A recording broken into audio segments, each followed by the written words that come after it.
Hi, welcome to the Swapper Part 2. You left us last time. We just opened this area with an encryption orb. Well, not one, six. Six encryption orbs, and that little area you may have seen on the map, there is a green door that I haven't opened yet. Which I'll end up having to go back and deal with right at the end. Anyway. Over this way, these are sort of little transport beams, and so when you put yourself in there and travel up here, off it takes you. I don't remember if we've met these before, I apologise. I maybe should have watched the previous video before doing this. But there we are. We've traversed this room here, and you can see that green door just by the mouse cursor there that I really should have gone back for, because backtracking to it later turns out to be a pain. Anyway, can't get up there just yet. That is a big teleporter. And once we unlock those, which we'll do at the end of the level, end of the video, sorry. Once we unlock those, we can start to jump around the ship a little bit. Anyway, up here you see there is a door that doesn't let me any further, but fortunately you can still walk in that beam, and it will affect your clones. Then all I did was jump and stand on that little button, and that opened that door, and then there's a console which pushes that door open permanently. And then look, there's another transport beam there, which we probably could have just jumped into. But now we're in this strange room over here, with four rooms off it, and a funny little path in, and a couple of transport beams running down the side. So what do we got? A little teleporter there, a door there, and a button up there. Look at that. How are we going to do this?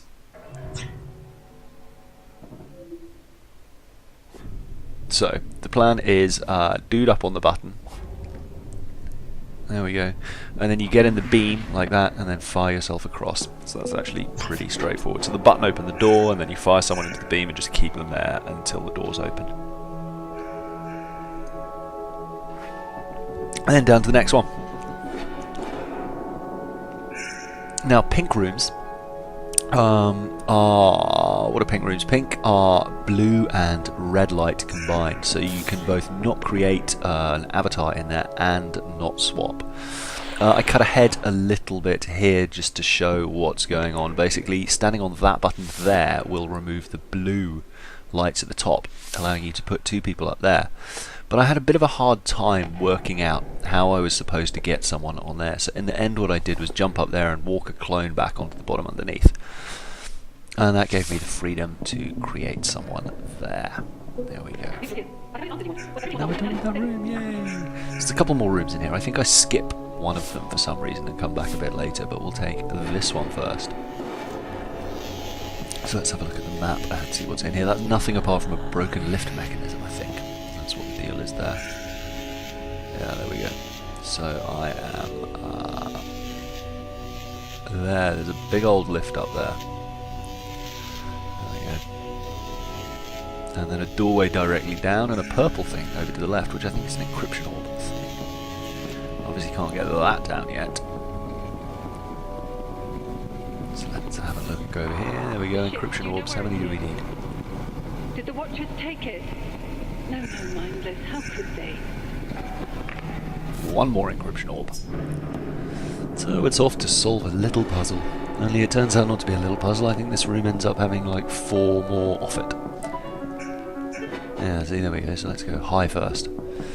So we got another pink one, purple one. They are, again, red and blue combined. This room's actually not too difficult.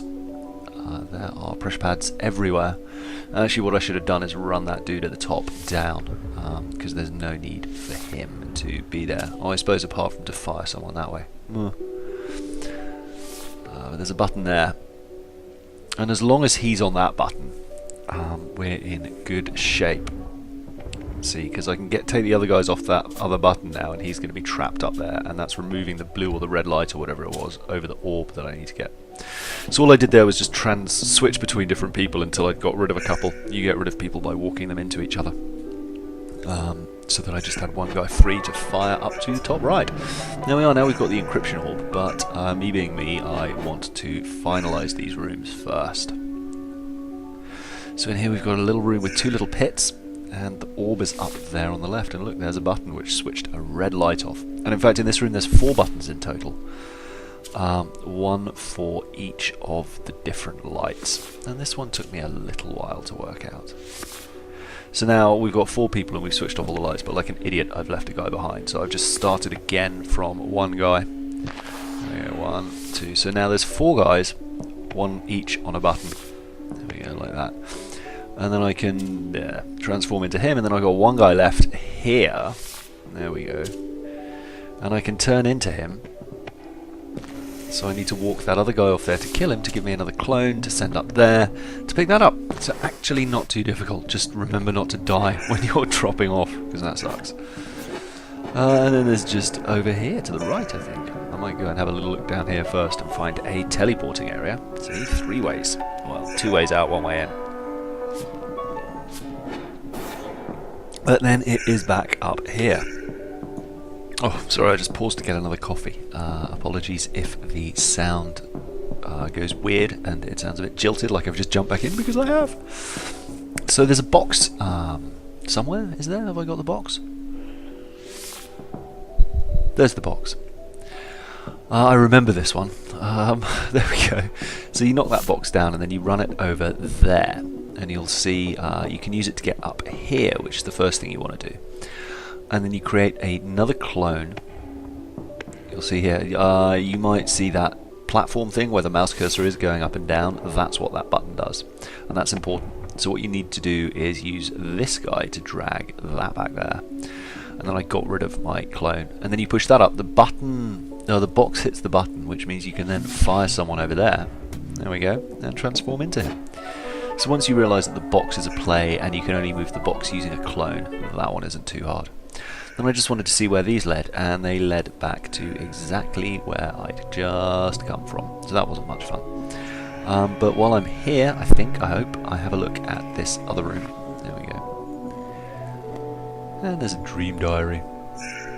Now, I'll try and generally remember to remind you to pause on those consoles. Sorry, I should have left that up a bit longer, but I don't think I looked at that one very long myself, which is why it's so short.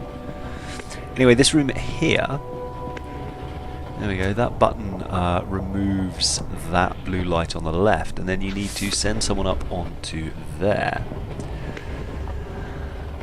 And then you've got 2 people standing on there. You send 1 guy there, that's the way, and that opens that door underneath, you'll see. And then all I do, see the transport beam? When I walked on the button on the bottom, it threw me into the transport beam and kicked me back, which left me there to transform into, so that one was actually quite easy. Then, as you might guess, this sends me back to the little area I was looking at first of all. And then this one is kind of a one-way journey all the way back here. And again, this should have been the time that I went back and opened that little green door, but no. And if that's where I came from, broadly speaking, then there is a teleporter. But if I head over to the right here, you'll see, in a second, if I ever stop looking at the map, there's actually a chute back up to the right. There's a transport beam, and it seems like I did notice it on this playthrough. I think I notice it later, but you see I've just run under it there. Oh no, I did notice it. Hurrah! Sorry, I'm misremembering what happened.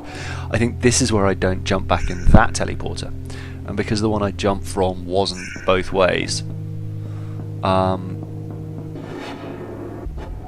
it was sure to take me somewhere else. Anyway, we've been here. You've seen all this. This was the front end of the video. There is the teleporter above us, still can't get in there, and then here this door is already open because I fiddled with the console and we've seen that.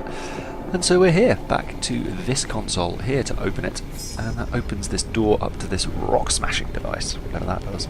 Well, apart from smash rocks. So teleport up there, and then through here there's a bit of faffing now, but we'll get there eventually. There we go. And now we're on our way up to the top. First of all, I just lower this bridge to create a shortcut back. There we go. Not that I actually end up ever needing it. And then I decide for some reason the smart thing to do is send myself manually up there. And just transform and I always wreck and die. We can't leave. I'm afraid to stay. Don't come up here. If possession means anything anymore, then this isn't yours to see. This is a bit of a backstory. This woman keeps turning up and having a chat with you. And these watchers, have we talked about these watchers? I forget, it's a few days since I did the last video. Are sort of rocks that live in a different dimension and are able to link their minds in a chain to become more than the individual, or I don't know, something like that. And they're freaking out because the meat bags that are us don't operate properly in their dimension and don't make sense. And it seems like we've been experimenting on them and torturing them and sent them insane. But they've taught us this technology, or at least we've been able to extract this technology from them in some way, which allows, well, humans to create an instant clone of themselves, which does exactly what they'll do, but then also transfer consciousness between ourselves. I suppose you had to see for yourself. I suppose watching a mind unravel into bare matter is cathartic. I suppose. Who is this I doing all this supposing? Is it still me? Is it them? There's only one way to be sure. I just don't know if they'll let me take it. So yeah, as that lady kindly pointed out, and now she's... I thought she was throwing herself in, but she's not. She's just chucked a rock in or something to make the lift not work. But who is me, or who is I, or who is whatever it was that she said, is a really fair point, because if you are you in your body, then you create a copy and push your mind into that other body. Are you still you, or is the original you, even though it might not be thinking? Anyway, these and other questions won't be answered by playing this game. But it's interesting and fun to think about. I beg your pardon, this place changes people. My name is Chalmers. I worked here a long time ago. Oh, but I'm afraid I'm headed for the Mind Scilab with some urgency. I'll try to... Yeah, try to what? Oh well, not to worry. So, yeah, there's a teleporter, but it's malfunctioning. We've got to fix it. See, so when you walk over these dudes, they give you a little bit of text, which gives a tiny fragment of background story. And that's red, so I can't teleport myself up there. Now, could we? Take the transport beam up to research. Get a move on. I'll give you the orientation on the way.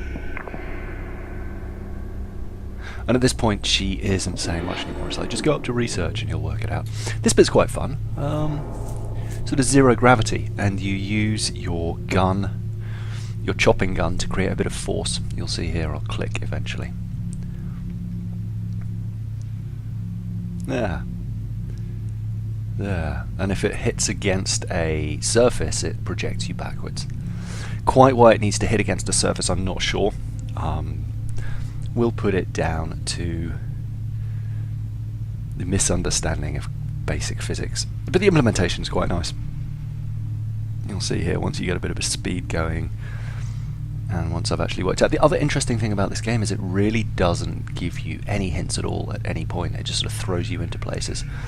The one time it uses early on, it's like, try the right mouse button to create people, try the left mouse button now, and then and obviously, you know, the basic keys.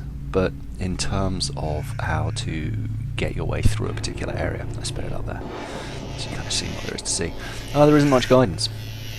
So now we've got, there we go, we need 12 out of, we need 15 orbs and we got 12. So I think first we are going to head up there. There's also a thing back there, but that looks like it's locked. And there's that back from the very, very beginning that I missed with no teleporter nearby, and was very close to 3 or 4 times. Oh well. I will have to run back and get it eventually. We're all in danger. Come meet me at Mind Sci and I'll explain. You'll have to gain access to the high security labs first. So once again, she's offering little more than directions. You'll have to gain access to the high security lab to find me. But now we're in here, and it's there's a few more rooms to explore. 3. One where we came from, and this teleporter as well. So I interacted with that. And you can basically, there you see there's another teleport from earlier. So I figured I'd just go over there to have a look, and you may remember that was actually at the beginning of the video. So I'll allow that to be what brings us full circle, and then teleport back here, and we'll pick up from here now we've opened up the fast travel network in the next video. On the left is part 1, if you haven't seen that. On the right is part 3. You can see there's a lot of lights now, and the puzzles are only going to get tougher, but they do start awarding more orbs. On the top left, as always, is the playlist, and I don't know, maybe I'll put a link to something else, maybe not. Let me know what you're thinking of this. See you in the next one. Bye-bye.